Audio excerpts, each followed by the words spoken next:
लाया गया है।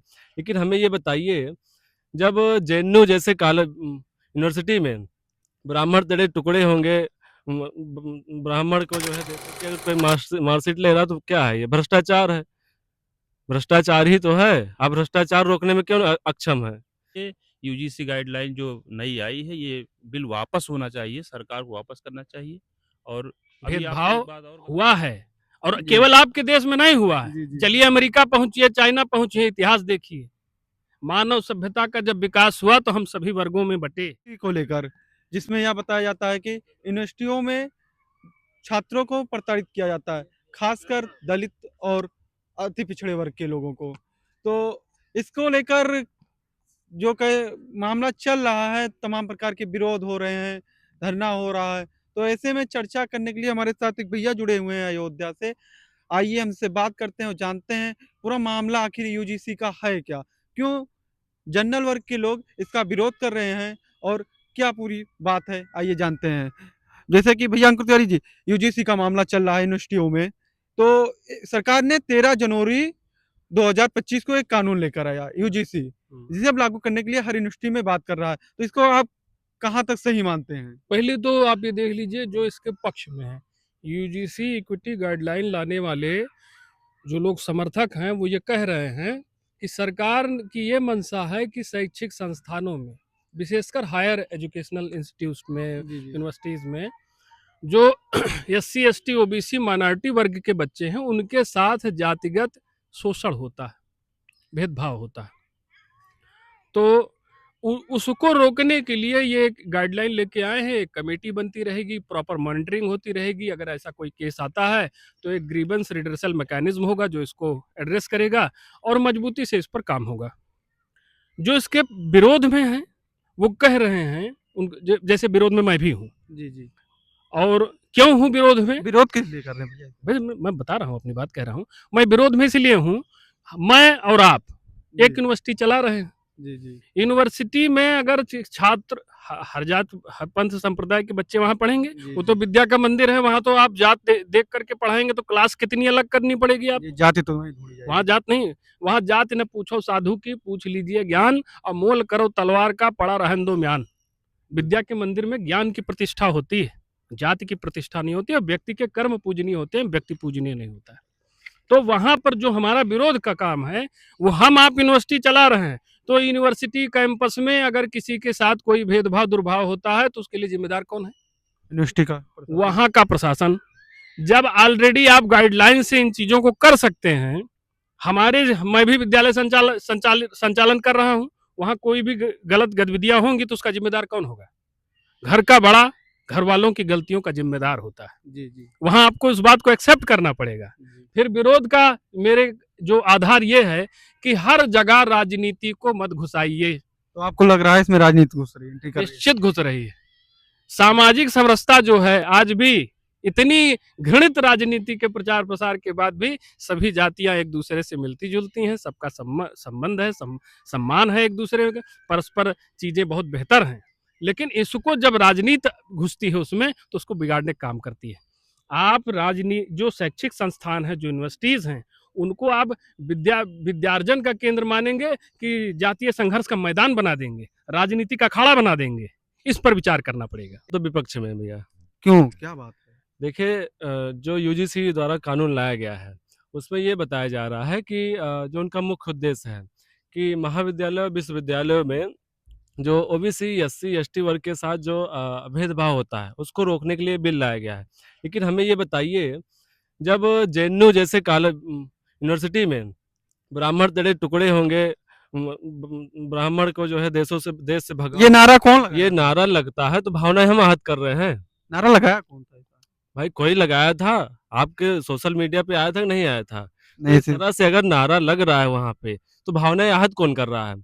और दूसरी चीज, आप जो समानता की बात कर रहे हैं, यूजीसी द्वारा जो बिल ला के आप समानता की बात कर रहे हैं, कहाँ समानता है? एक एक जो है बड़े वर्ग को आप उनकी भावनाओं को आहत कर रहे हैं, उनको आगे बढ़ने से रोक रहे हैं। भाई ये हम आप जो है कॉलेजों में जाते हैं तो देखते हैं बच्चे छोटी छोटी बातों पे जो छात्र होते हैं वो उलझ जाते हैं। तो ये बिल जो है बात करते हैं तो इस बिल का जो है नाजायज और दुरुपयोग करेंगे जो ये कानून ला रहे हैं इसका दुरुपयोग होगा, जैसे SC/ST एक्ट का हो रहा है, तो उसी तरह होगा ये। इसके बीच का कोई रास्ता है? बीच का रास्ता ये है कि जो महाविद्यालय यूनिवर्सिटीज़ की जो गाइडलाइंस होती हैं, उसको जो है मजबूती के साथ उसको फॉलो किया जाए, ना कि इस तरह से बिल लाया जाए जो समाज को तोड़ने का कार्य करे। तो आपको लग रहा है शोषण कैसे रुकेगा? शोषण रुकेगा। भाई आप जो है अपने जो इस तरह से घटनाएं जो आप बिल लेके आ रहे हैं, कानून लेके आ रहे हैं, ये इससे आप शोषण रोकेंगे? रुकेगा कहाँ कैसे? शोषण रोकेंगे? आप जो है लेके तो आए हैं, इसमें किसका नुकसान होगा? जो सवर्ण वर्ग के छात्र होंगे, जो समान वर्ग के छात्र छात्राएं होंगी, उनका शोषण होगा भैया, उनकी उनकी प्रतिभा का हनन होगा। इसमें जो है शोषण रुकने वाला नहीं है। एक वर्ग को आप खुश करने के चक्कर में दूसरे वर्ग को आप नाराज कर रहे हैं। देखिए, कोई किसी विद्वान ने ही कहा है कि किसी देश को समाप्त करना है तो सबसे पहले उसकी शिक्षा व्यवस्था पे चोट पहुंचाइए, और आज वही देश में चल रहा है। अभी स्वास्थ्य व्यवस्था का हाल देख लीजिए, नीट पीजी में -40 नंबर वाला जो है डॉक्टर बनेगा वो। तो इस तरह से जो है तो ऑपरेशन कैसे करेगा जब -40 नंबर वाला डॉक्टर बनेगा? ऑपरेशन भैया पेटवा करे रहे तो मुड़वा करे, वो ऑपरेशन यही यही से ऑपरेशन करे। इस तरह से कोई मतलब नहीं है। स्वास्थ्य व्यवस्था और शिक्षा व्यवस्था से कोई भी समझौता नहीं होना चाहिए। ये किसी भी देश की जो है सबसे मूलभूत चीज़ें और मजबूत आधारभूत चीज़ें होती हैं।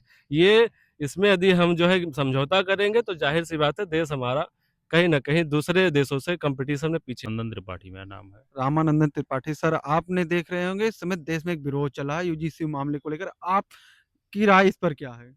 मेरी राय यही है कि यूजीसी जो गाइडलाइन आई है, वो गलत है, वो नहीं होना चाहिए, बिल सरकार को वापस लेना तो चाहिए। आप पक्ष में हैं कि विपक्ष में? विपक्ष में है, साफ है विपक्ष में है। विरोध कर रहे हैं। इससे बड़ी दिक्कत होगी आने वाले समय में, और समय में क्या शुरू हो गया है।